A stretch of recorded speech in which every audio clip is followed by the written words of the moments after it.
Just vanish. My sister screamed. Mom nodded. Now they need me to save them from my revenge. The first scent to greet me most mornings wasn't coffee, but the warm, earthy aroma of yeast mingling with cardamom, a signature of Miller's Sweet Haven. It was a perfume I'd worn for 15 years, ever since I'd poured my heart, soul, and a modest inheritance into keeping the family bakery from crumbling under the weight of my older sister Lisa's disastrous early attempts at management.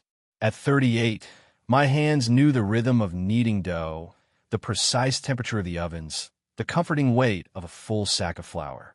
My reflection in the polished steel of the industrial mixer showed a woman with flour dusting her dark hair and a weariness in her eyes that no amount of sleep could quite erase. Each perfectly proofed loaf, each intricately decorated cake, felt like another piece of my own life, baked away, deferred for the sake of the family. My small apartment, a few blocks from the bakery, held the ghosts of those deferred dreams. An untouched canvas stood in the corner, a silent accusation. Art school brochures, years old now, were tucked away in a bottom drawer, monuments to a path not taken. I'd convinced myself it was a noble sacrifice, that the bakery's success, our family's success, was my success too. But a bittersweet tang always accompanied that thought, the taste of unspoken what-ifs. Lisa, older by 4 years, was a stark contrast. She'd drift into the bakery mid-morning, impeccably dressed, a cloud of expensive perfume heralding her arrival, looking more like a customer than someone who ostensibly shared ownership. Her critiques, when they came, always had that peculiar edge, less about the actual running of the bakery and more, I suspected, about her own gnawing insecurity when faced with anyone else's competence. Especially mine. "Oh, that new almond croissant is interesting, Sarah," she'd said just last week, her lips curving into that slight, almost imperceptible smirk I'd come to know so well when a customer then gushed over her beautiful bakery. But perhaps the display needs a little more flair, something more upscale. She never offered to create that flair herself, of course. The dynamic was an old, ingrained one. I remembered countless Sunday dinners where Lisa would be praised extravagantly by our mother, Eleanor, for some minimal, performative act, bringing an expensive, store-bought dessert she'd artfully arranged on a family platter, for instance.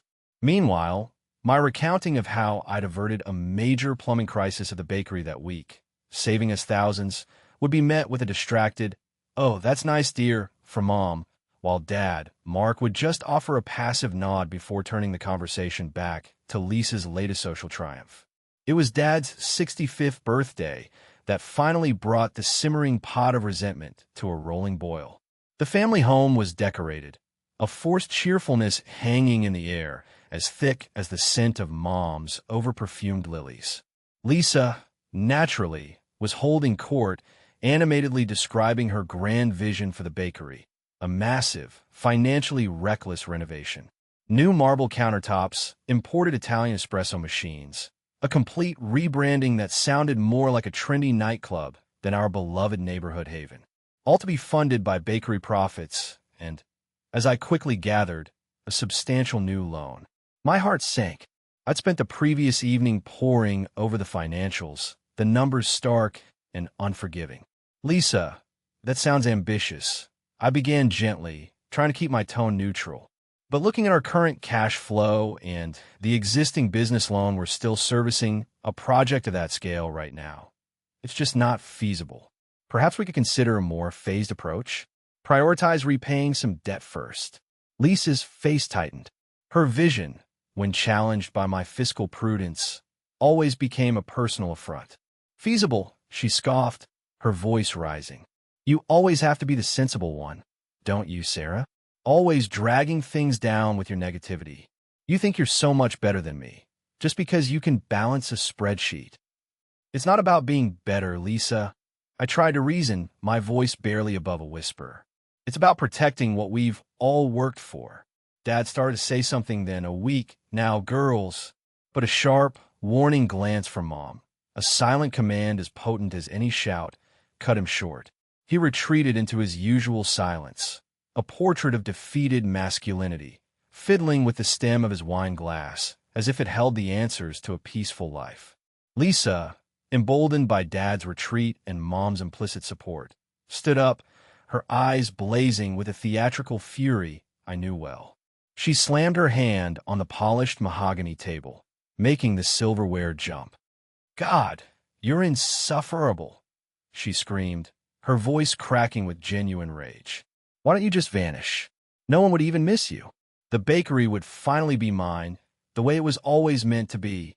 The words hung in the air, raw and brutal. My breath caught. My eyes darted to Mom, a desperate, silent plea for intervention, for a mother's defense. Eleanor avoided my gaze for a long moment, her fingers tracing the rim of her water goblet. I saw a flicker of something in her eyes then. Was it guilt? Or just the familiar weariness of having to choose? A choice she always made in Lisa's favor? Then she sighed, a soft, calculated exhalation, and said quietly to Lisa, yet loud enough for everyone, especially me, to hear, Now, dear, that's not entirely fair, though." She paused, her voice dropping conspiratorially. "Perhaps things would be simpler if Sarah weren't so resistant to new ideas." Simpler. My mother's words, more than Lisa's predictable venom, felt like shards of ice lodging in my chest. My existence, my years of effort, my quiet sacrifices for their comfort and success, all reduced to an inconvenience, something that made things complicated. Dad just shrank further into his chair, staring intently at his plate, as if the floral pattern held a secret escape route. A profound, chilling silence descended upon me. The ambient sounds of the party, distant laughter from the kitchen where my aunt was helping, the clinking of ice in glasses, seemed to recede, muffled as if by sudden snowfall. My wine glass, still half full, felt cold and heavy in my hand. After hearing my mother essentially sanction my erasure, I slowly placed my fork and knife parallel on my barely touched plate of birthday cake. With a calmness that surprised even myself, I picked up my worn leather clutch. My house key, the one to my childhood home, a place that in that instant no longer felt like one, was fished out and placed softly on the white linen tablecloth next to Dad's untouched coffee cup. Then I stood, turned, and walked away. No grand pronouncements, no tears yet, though they burned behind my eyelids. Just the quiet click of the front door closing behind me, a period at the end of a chapter one hadn't realized until that very moment was irrevocably concluding. The silence in my car was a heavy shroud as I drove, aimlessly at first, the city lights blurring through the unshed tears that now streamed freely. Each red light felt like a pause in a nightmare I couldn't wake from. Simpler. The word echoed, stripping away years of carefully constructed hope, years of telling myself that my efforts mattered to them, that I mattered. Eventually, instinct led me to Maria's unassuming apartment building.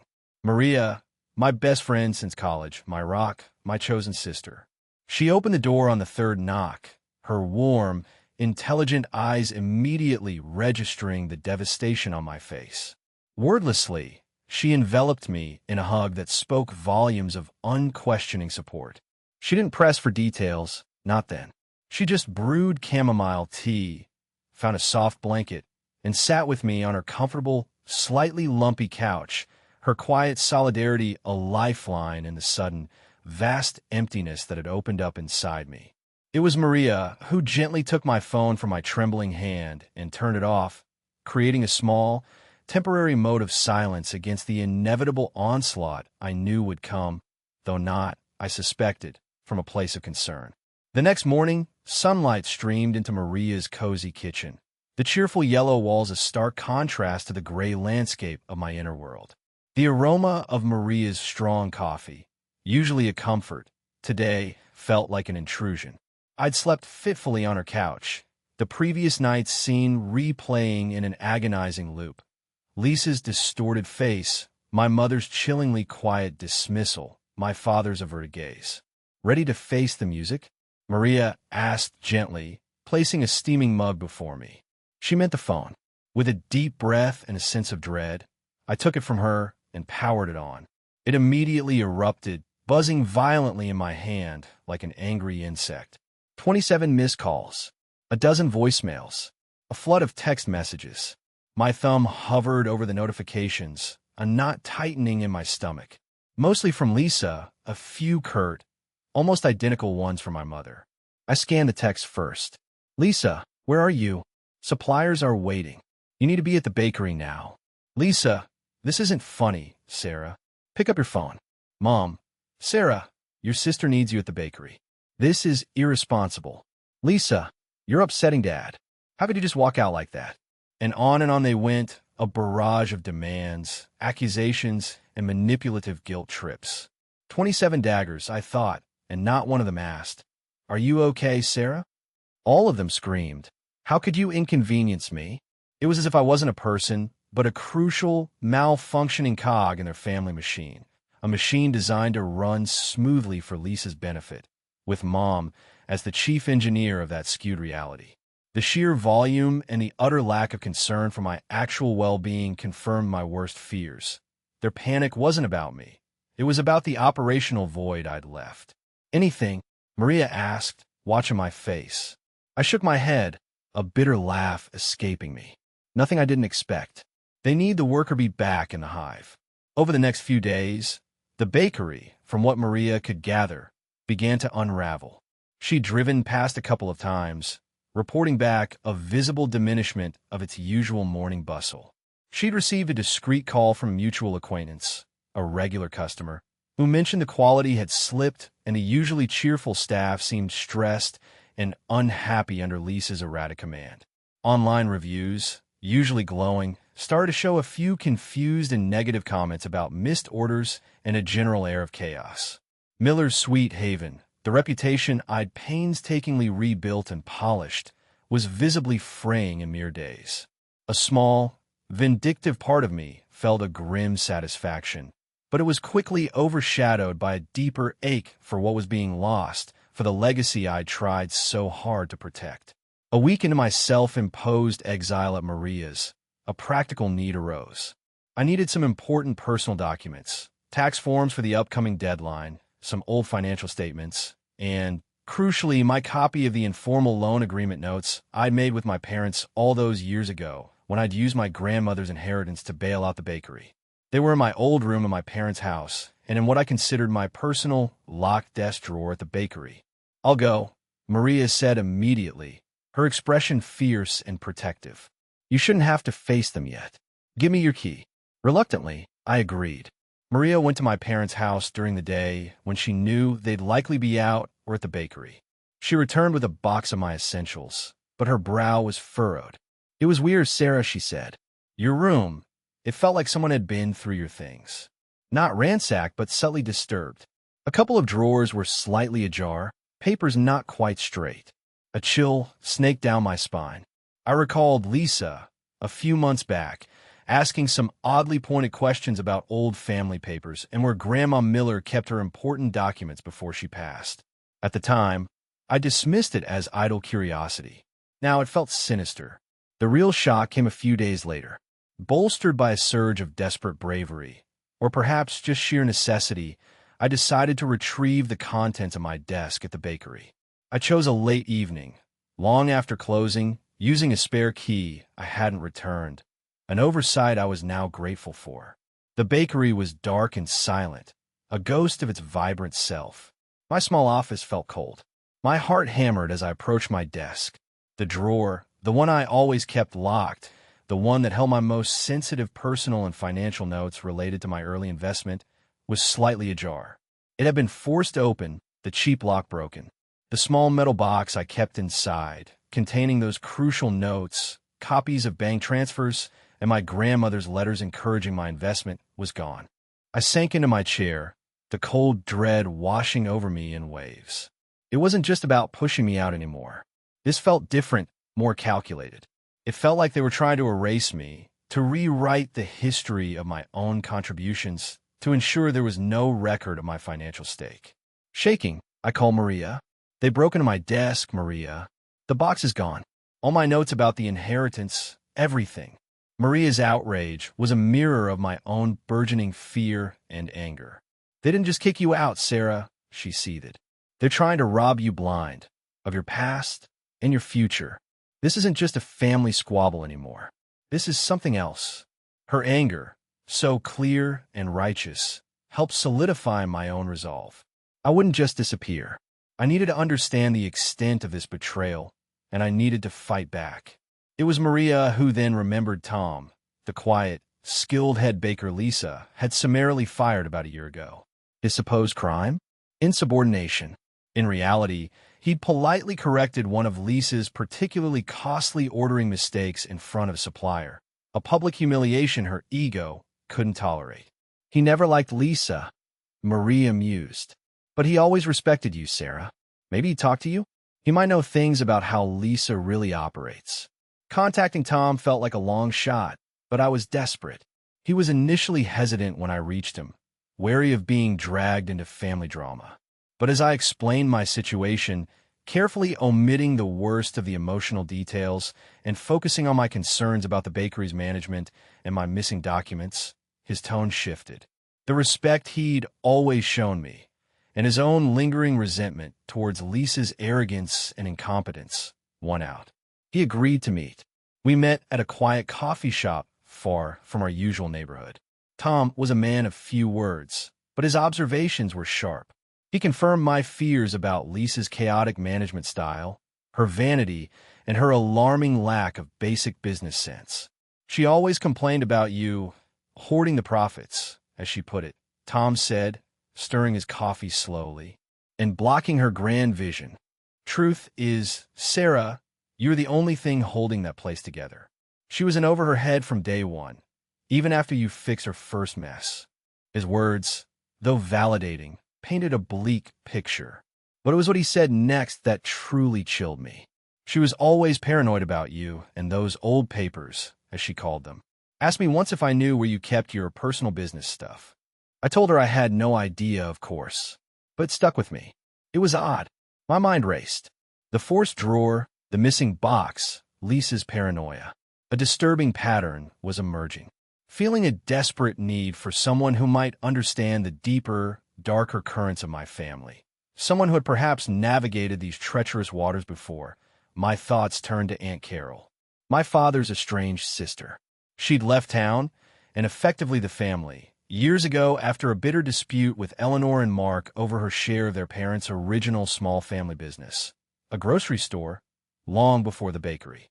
The details were hazy, shrouded in the usual family secrecy, but I remembered whispers of accusations, of Aunt Carol feeling cheated. Perhaps she would understand. Perhaps she would even help. Finding an old address from a forgotten Christmas card list, I sent a carefully worded letter, then followed up a week later with a hesitant phone call. Aunt Carol, her voice pragmatic and surprisingly kind after all these years, listened patiently to my story, to the tale of the birthday dinner, the forced desk, the missing box, my growing fear that I was being systematically erased. When I finished, there was a long pause on the line. Then, Aunt Carol spoke, her words landing with the force of a revelation. "Sarah, dear," she said, her voice tinged with a sorrow I recognized. "Your grandmother, my mother, she adored you. And she was no fool. She saw Lisa's tendencies and Eleanor's way of enabling her, plain as day." She paused again, as if gathering strength. "Shortly before she died, your grandmother consulted a lawyer. She knew you'd poured your heart and that inheritance into trying to make something of whatever mess Lisa and your parents made of things. She created a formal, notarized agreement. It stipulated that if you invested your inheritance into any family venture, that money, plus your sweat equity, would convert to a significant equity stake. I believe it was 40%. Once the business demonstrated profitability for 2 consecutive years. My breath hitched. "What?" I whispered. I never knew. Your grandmother achieved that milestone with the bakery 3 years ago, didn't she?" Aunt Carol continued softly. "Your grandmother gave the original executed document to Eleanor. For safekeeping," she said, "to be revealed when Sarah truly needed it, or if anything happened to her." She feared Lisa would contest a direct inheritance in her will, or that Mark and Eleanor would somehow squander your share if it was too overt. I was with Mom a lot at the end. She told me all about it, and she gave me a signed, witness copy. Just in case, she said. Eleanor means well, mostly, but she's weak where Lisa is concerned. I was stunned into silence. 40%. A formal agreement. Hidden all these years by my own mother. It wasn't just emotional abuse and thankless ingratitude anymore. This was calculated, long-term financial deception. My grandmother had tried to arm me from beyond the grave. And my own mother, the woman who had given me life, had systematically disarmed me, leaving me vulnerable to Lisa's greed and her own passive complicity. The pain was a fresh, searing agony, but beneath it, something else began to stir. A cold, clear, unshakable determination. The revelation from Aunt Carol was a seismic shift. The hurt was immense, a deep, tearing grief for the mother I thought I had, for the family I believed, on some level, still loved me. But through that pain, a steely resolve began to form, cold and hard and sharp. My grandmother had fought for me. Now, I had to fight for myself. Armed with Aunt Carol's copy of the notarized agreement and the disturbing information from Tom, I knew I couldn't do this alone. Maria, ever practical, had a friend whose cousin worked at a reputable law firm. That's how I found Mr. David Chun. He was in his 50s, with a calm, reassuring demeanor that belied a sharp, strategic mind. In his quiet, well-appointed office, I laid out the whole sordid story, from the years of thankless work to the devastating birthday dinner, the forced desk, and Aunt Carol's bombshell. He listened patiently, his expression unreadable at first, then slowly morphing into one of thoughtful concern. "The copy of the agreement is strong, Sarah," he said finally, his fingers steepled, "especially with your aunt's willingness to testify to its origins and your grandmother's intentions. However, locating the original or proving your mother received it and intentionally concealed it would undoubtedly bolster our position. But even without it, Lisa's actions with your desk, combined with Tom's potential testimony regarding her mismanagement and paranoia about your records, paint a compelling picture." He advised me that our first step was to investigate Lisa's current handling of the bakery's finances more thoroughly. The missing lockbox was a clear indication she had something to hide. A visible shift occurred within me during those initial meetings with Mr. Chun. The fog of pain and confusion began to clear, replaced by a focused, almost surgical clarity. They wanted me to vanish? I would, from their control, from their narrative. But I would not disappear from my own life, from my own rights. I started meticulously documenting every interaction, every memory, every financial detail I could recall. My small apartment became a war room, with Maria as my trusted lieutenant. As days turned into a week, then 2, with no direct contact from me, the nature of the calls and messages from my family began to change again. They were now mostly routed through Maria, who had become an unyielding gatekeeper, or they piled up on my voicemail, unanswered. The demanding tone was still there, but it was now laced with a strange mixture of manipulative pleading and barely veiled threats. "Sarah, darling, we just worried sick." Mom's voice would quaver on one message. "Your father isn't sleeping. He's so upset. How could you be so selfish, tearing this family apart like this?" The next message might be from Lisa, her voice dripping with false sweetness. "Sissy, please, let's just talk this out. We miss you. The bakery isn't the same without you." Then, a few hours later, another from Lisa, sharp and aggressive. "You know, if you keep this up, you'll destroy everything Grandma Miller worked for. Is that what you want?" They were trying to gaslight me, to make me doubt my own sanity, my own memory of what had transpired. On Mr. Chin's firm advice, I maintained my silence, or responded only through brief, factual emails that he often helped me draft. "I used to think your love was unconditional." I finally wrote in an email to my mother, my fingers surprisingly steady on the keyboard, the words feeling both liberating and terrifying to send. "I understand now. The condition was my silence and my willingness to be diminished. That price is now too high for me to pay." I received no direct reply. The pressure mounted. Then came Lisa's calculated move, designed, I was sure, to break me. She announced a grand reopening and customer appreciation week for Miller's Sweet Haven. There were flyers, social media posts featuring a smiling, confident Lisa, and even a short interview on a local community blog. In it, she tearfully alluded to my sudden departure due to personal issues and a lack of commitment, painting herself as the resilient savior, bravely keeping the family legacy alive single-handedly. To add insult to injury, I learned through a concerned former supplier that she'd taken out a new, high-interest loan against the business, without consulting anyone, naturally, to fund this charade and some superficial cosmetic changes to the bakery. Seeing my life's work, my sacrifices, twisted into a narrative of my failure, and her heroism was a public humiliation that cut deeper than I thought possible. For a dark day, or two, my resolve wavered. It felt like they were pouring concrete over my history, burying me alive under their mountain of lies. What was the point of fighting? I whispered to Maria, despair coiling in my stomach, when they can so easily rewrite the entire story and make me the villain. Maria's steadfast belief in me, her righteous anger on my behalf, was the anchor that kept me from sinking in that moment. Because the truth matters, Sarah, she said, her eyes blazing. And your truth deserves to be heard. Then, the tide began to turn, thanks to Tom. Disgusted by Lisa's public charade and the blatant damage she was inflicting on the bakery's hard-won reputation, he contacted me again. He'd kept meticulous personal notes from his time there, and even some digital copies of suspicious invoices Lisa had instructed him to process. Invoices for goods never received or services never rendered. More importantly, he revealed he'd remained in sporadic contact with a junior accountant, a quiet, diligent young woman named Emily, whom Lisa had also bullied relentlessly and eventually fired on a flimsy pretext. Emily was scared of Lisa, Tom explained. But she's smart. She suspected Lisa was cooking the books even back then. She told me once she'd backed up a lot of her files from the bakery's server before Lisa let her go. Said it was just in case.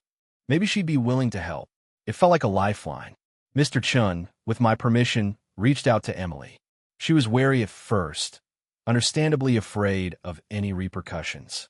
But after Mr. Chun assured her of confidentiality and explained the lengths to which Lisa had already gone, Emily's sense of justice, and perhaps a desire for her own quiet revenge, won out.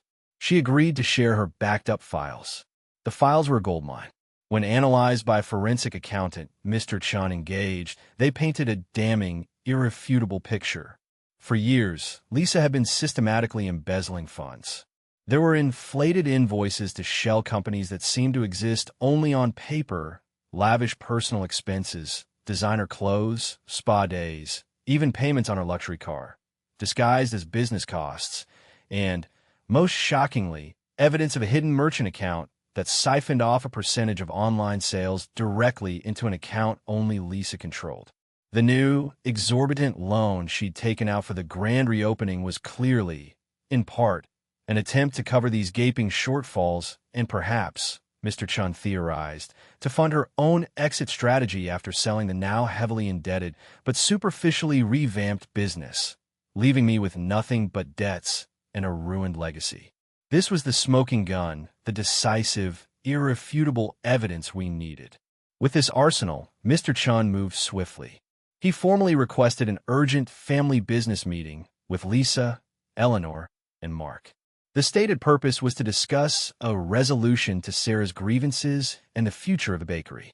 Lisa, in her boundless arrogance and likely believing I was finally crawling back, perhaps ready to beg for scraps, readily agreed. She probably envisioned it as her ultimate triumph, a chance to dictate terms for my return under her benevolent rule. Eleanor and Mark, I imagined, were nervously hopeful for any resolution that would restore their comfortable, if dysfunctional, status quo. The meeting was set for the following Tuesday at Mr. Chen's imposing downtown law office. The conference room was paneled in dark wood, the long, polished table reflecting the grim, determined set of my jaw.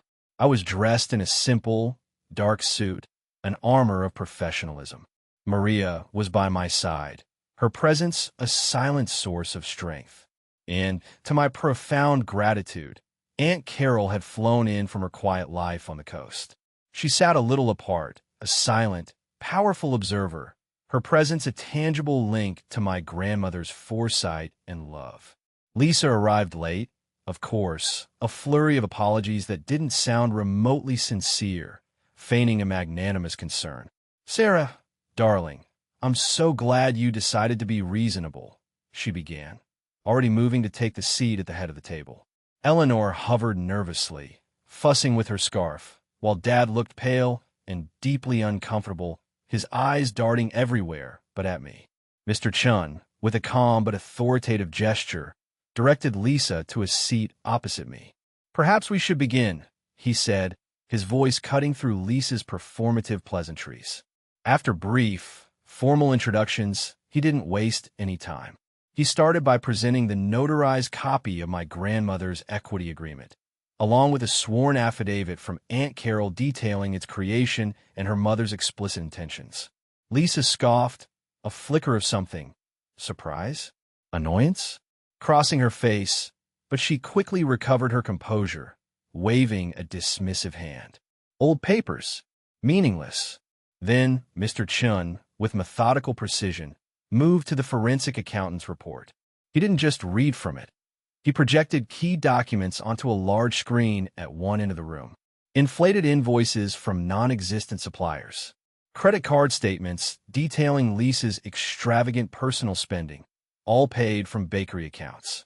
Bank statements from the hidden merchant account, showing a steady diversion of funds. Emails, retrieved from Emily's cache, where Lisa discussed covering her tracks.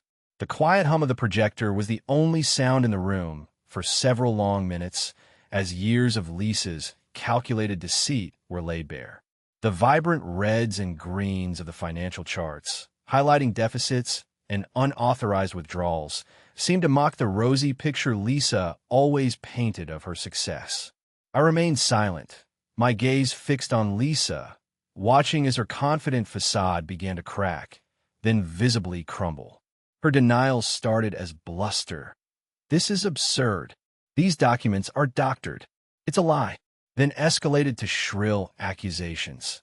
"Sarah put you up to this. She's jealous. She's trying to destroy me, to destroy our family." But as Mr. Chun calmly presented one piece of irrefutable evidence after another, her protests grew weaker, her face draining of color.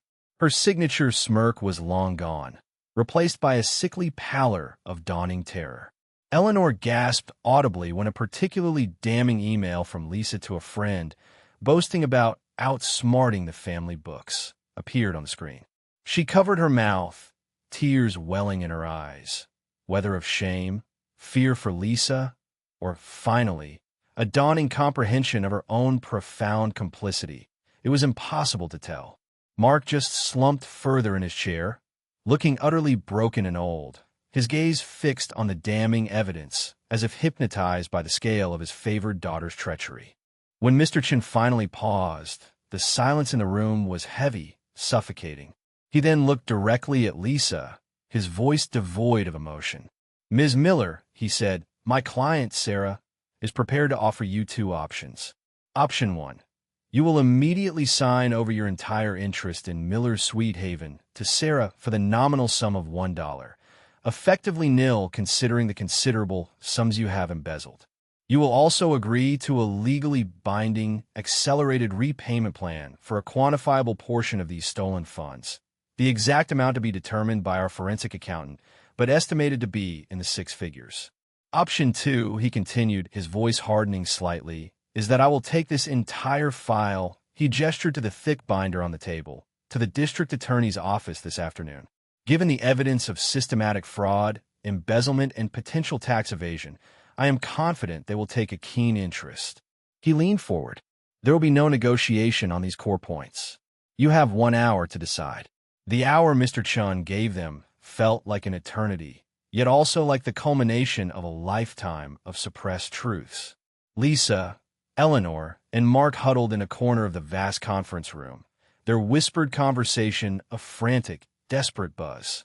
I could see Lisa's shoulders shaking, her face buried in her hands at one point, while Eleanor wrung her own, her expression a mixture of anguish and disbelief. Dad just looked lost, a ship without a rudder, buffeted by a storm of his own making, or rather, his own passivity.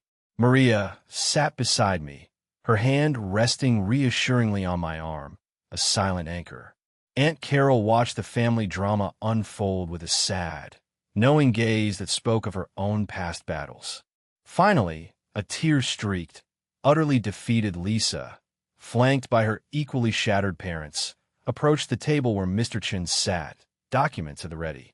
Eleanor made one last, feeble attempt. "Mr. Chun, Sarah, please," she began, her voice trembling. "Isn't there a gentler way? She's your sister, Sarah. Our daughter. This will ruin her." Before I could respond, Mr. Chun cut in, his tone polite but unyielding. "Mrs. Miller, your daughter has systematically defrauded her sister and this family business for years.